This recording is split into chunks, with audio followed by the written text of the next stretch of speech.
ভোটে বা ভোট গণনায় অস্থায়ী বা চুক্তিভিত্তিক সরকারি কর্মীদের নিয়োগ করা যায় না, নির্দেশিকা নির্বাচন কমিশনের। তবু এ রাজ্যে অভিযোগ উঠেছে ভোটের কাজে ব্যবহার করা হয়েছে অস্থায়ী বা চুক্তিতে কাজ করা সরকারি কর্মীদের। ভোট গণনা মঙ্গলবার।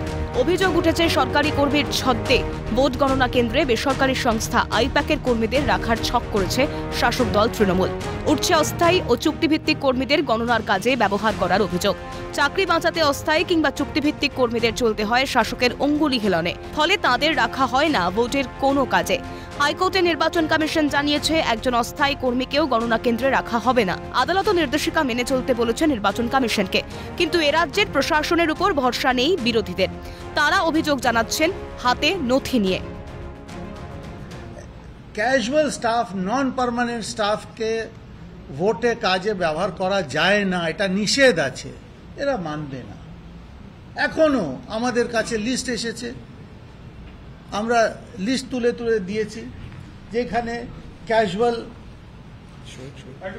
এটা দেখুন,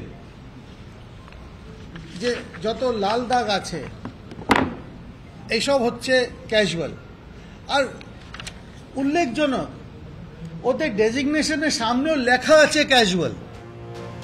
মুখ্যমন্ত্রী দাবি করেন তিনি চাকরি দিচ্ছেন বাংলায়, কিন্তু ভোটের কাজে অস্থায়ী চুক্তিভিত্তিক কর্মীদের ব্যবহারের অভিযোগ যেন প্রমাণ করছে সরকারি চাকরি হয়নি এ রাজ্যে। অভিযোগ সরকারি দফতরে দফতরে চাকরির নামে ভিড় হচ্ছে অস্থায়ী কর্মীদের।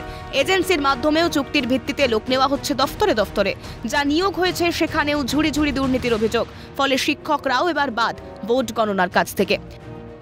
শিক্ষিত অংশকে বাদ দিয়ে অশিক্ষিত অংশকে নিয়ে কাজ করার চেষ্টা করছে তৃণমূলের একটা হলমার্ক। যোগ্যতা থাকতেও চাকরি না পেয়ে পথে বসে কয়েক হাজার শিক্ষক হতে চাওয়া চাকরি প্রার্থীরা। দুর্নীতির অভিযোগে হাইকোর্টের রায়ে বাতিল হয়েছিল প্রায় 26,000 শিক্ষকের চাকরি। সুপ্রিম কোর্টের রায়ে আপাতত চাকরিগুলো টিকলেও কতদিন টিকবে তা নিয়ে দুশ্চিন্তার হাজার হাজার পরিবার। কারণ শীর্ষ আদালতই মেনে নিয়েছে জালিয়াতি হয়েছে নিয়োগে।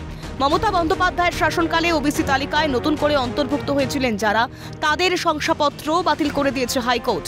ফলে প্রশ্নের মুখে যেন রাজ্য প্রশাসনের দেওয়া যে কোনো পরিচয়পত্র।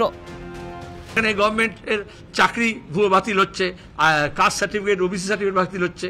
একটা আরও বা ডিএম অফিস থেকে একটা আই কার্ড ইস্যু করা হচ্ছে, সেখানে একজনের নাম আরেকজনের ছবি থাকতে পারে, যার নাম আছে তার মধ্যে অন্য লোক যেতে পারে। সেজন্য তাকে আইডেন্টিটি এস্টাবলিশ করতে হবে। আর যারা রিফিউজ করবে তাদের বুঝতে হবে তারা ফেক লোককে ঢোকাতে চাইছে। ছবিটা ভোটের, প্রসঙ্গ ভোট গণনার, কিন্তু সেই ছবিও যেন তুলে ধরছে রাজ্যের দেউলিয়া অবস্থাটাই। ক্যালকাটা নিউজ।